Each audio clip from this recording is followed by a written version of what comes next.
Hi, I'm Jim Young. I'm a New Zealand mountain guide, ski guide and assistant climbing guide. I also work here in Aoraki, Mount Cook for the Department of Conservation Alpine Rescue Team, and I'm an Avalanche educator and forecaster. I wanted to share some of my knowledge with you guys in a 3-part series.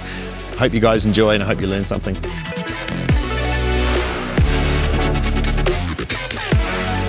Welcome to Jimbo's Gear Guide here in beautiful Aoraki, Mount Cook. We're going to look at what I think are the must-haves, the nice-to-haves and the should-haves for your next trip in the Alpine. Well, we're going to start at our feet because going skiing, that's where it begins, on the snow. Here I have a pair of Black Diamond Helio 105 carbon fibre skis. Whatever you want to ski on, I think in the backcountry it's nice to lose the weight where you can because you're walking uphill probably 95% of the time for the 5% of the down.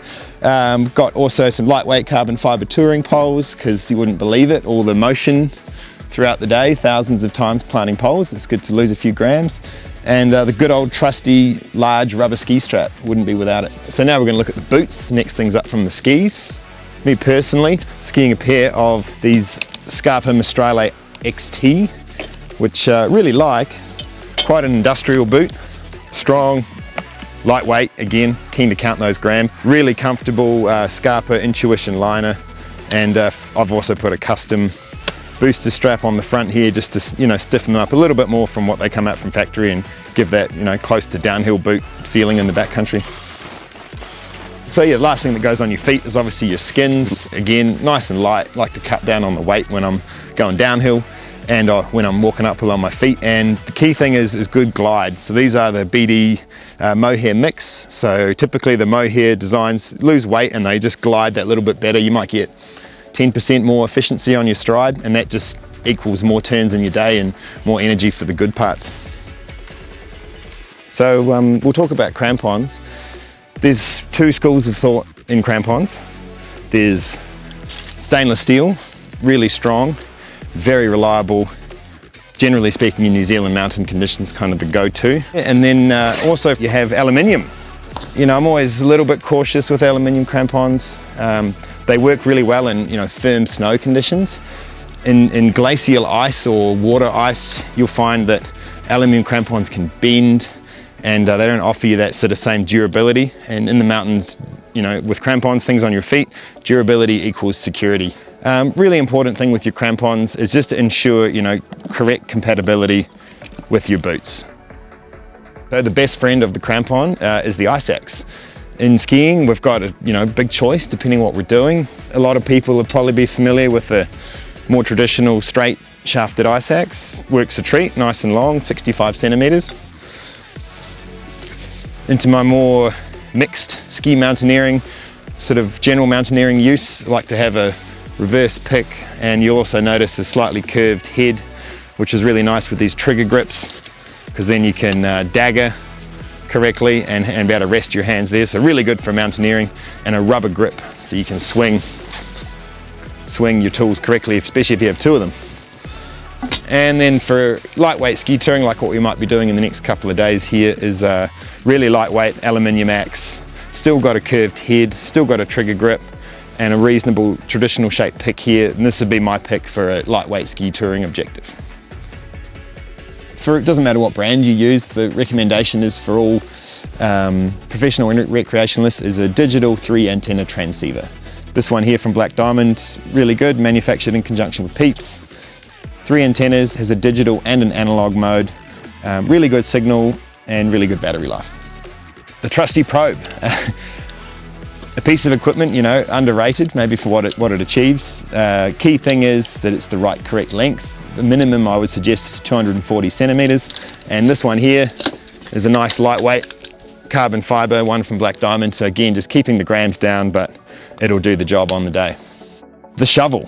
Again, the trusty workhorse of Avalanche Rescue, as well as digging a lunch seat, finding your way to the hut or an unexpected toilet stop, making sure that it's nice, thick metal, thick alloy, and also a well-constructed head of the blade where it connects into the shaft. That's a common braking area. Personally, I like to use a telescopic, 2-piece shaft, so it's extendable. This allows for the best ergonomics while digging. I prefer for ski touring a slightly smaller blade size just to cut down on bulk and weight. Another key bit of kit in the mountains in New Zealand is a pair of ski crampons. As much as we like to live in Utah, we don't. So really just important to make sure that they have good compatibility with your binding of choice. In this case, the G3 model here is just a click on, click off. But that adds a lot of security to traveling through firm snow conditions. Snow saw, I prefer these nice fold out ones. That's really nice and long. I can also attach my ski pole on the end here for an extension, and this allows me to cut extended column tests really quickly, which is an important part of doing tests in the field is speed. My favorite backpack, 45 litres is a good size, nice and lightweight. The pack itself weighs 1 kilo. It's got a couple of handy features such as getting the skis in a diagonal carry or in an A-frame carry.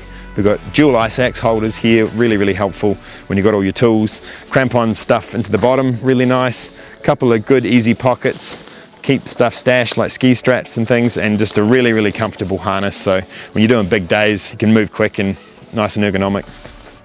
You know, ski touring in a glacier doesn't need to be super complicated with glacier travel gear.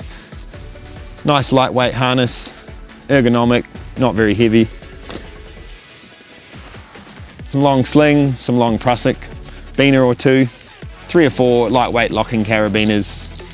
Micro traction's really helpful for crevasse rescue, and a nice lightweight ice screw here, preferably 22 centimeters, just in case we fall in a crevasse and we can make ourselves secure. The rope, depending where you're going, you might want a longer or a shorter rope. For areas where you've got known crevasses and you know the glacier really well, you could argue for a shorter rope, in this case 30-meter rope here, nice and lightweight, 8mm diameter. If you're going into places with more complex crevasses or less certainty about where you're going, you may want to carry a 60-meter rope or even maybe a 40-meter rope. That 30 would be my shortest length. Key thing that never leave home without it is a personal locator beacon. In this case, I've got this nice lightweight small one here. It's called a FastFind 220. Any personal locator beacon will do. It is important to understand the differences between a regular PLB and something like a Spot Messenger or a Garmin InReach. These are on an international satellite network, and they also transmit a radio frequency tone as well. So they're ultimate in reliability for if you have an emergency in New Zealand. Never leave home without this. With all things electronic too, these days we're in the mountains, we have our phones. It's a really critical piece of nav gear for me. Headlamps, I prefer rechargeable. It's important to have a battery pack, sounds simple, and also a collection of adapters, because we've all got slightly different electrics these days. Important to be able to have that reliability and more power. Headlamp, pretty basic, you need one, but in this case I carry 2. Black Diamond, great little rechargeable lightweight one, and then here in my repair kit, I also carry a very small backup one that I have no batteries in, and I can put the batteries from my transceiver into this in an emergency. Repair kit, everyone's going to have different ideas as what to take. Zip ties always handy, things for your skins, pole baskets, things to repair broken poles, skin wax, multi-tool, and in this case a drill bit to remount skis in an emergency. The thing that's really nice to have is an offline laminated map, never runs out of batteries for your area and can get wet. And a compass also doesn't run out of batteries, really useful navigation tool, as well as a great tool for finding out your slope angles. 2 things of eyewear, sunnies, wear them all the time. Goggles for when it's really windy. There's nothing like not being able to see where you're going in a storm. My personal homemade rescue sled kit. This is 2 bits of probe length with the ends cut out. This fits over the tip of my skis with both skis and ties together and makes an emergency rescue sled. Nice and light. Emergency shelter, 4 to 6 people. Be cozy at 6. But again, really important thing, if we get stuck out or someone gets hurt or the weather turns, we can be out of the elements. Drink bottles sound silly, but I'm a thirsty guy. I take 2 litres of water and first aid kit. Critical bit of gear if you have a whoopsie in the hills of how you can manage it until the rescue team turns up. So in your first aid kit, again, depending who you are, you might have different ideas, but key thing is some pain relief, some prescription if you've got some left over, and some Panadol, some antihistamines, good if anyone's allergic. I like to carry an airway of the most generic size because that's the A of ABC. Enough equipment here to deal with some bleeding on the side of a mountain of all different shapes and sizes. Space blanket helps keep people warm. Lightweight scissors to quickly remove any clothing. Nice bit of sling, and of course, where would you be without a couple of different rolls of tape? Last but not least, one of the most important bits of my kit these days is a helmet. In this case, I'm using a Salomon helmet, and the reason being is it's dual rated for climbing and skiing. And I use this all the time I'm ski touring. Really important. It's lightweight, doesn't really feel like I'm wearing much at all, and really solidly made. So if I have a crash out there, I'm protecting my brain. Cool, so I hope that's been interesting looking at my gear collection and sort of the what to haves and nice to haves and must haves. I've learned a lot over my years of experience, which has caused me to have things the way I do. I'm sure you guys will have your own experiences too to bring to your gear collection. Stick around for the next part where we look into trip planning.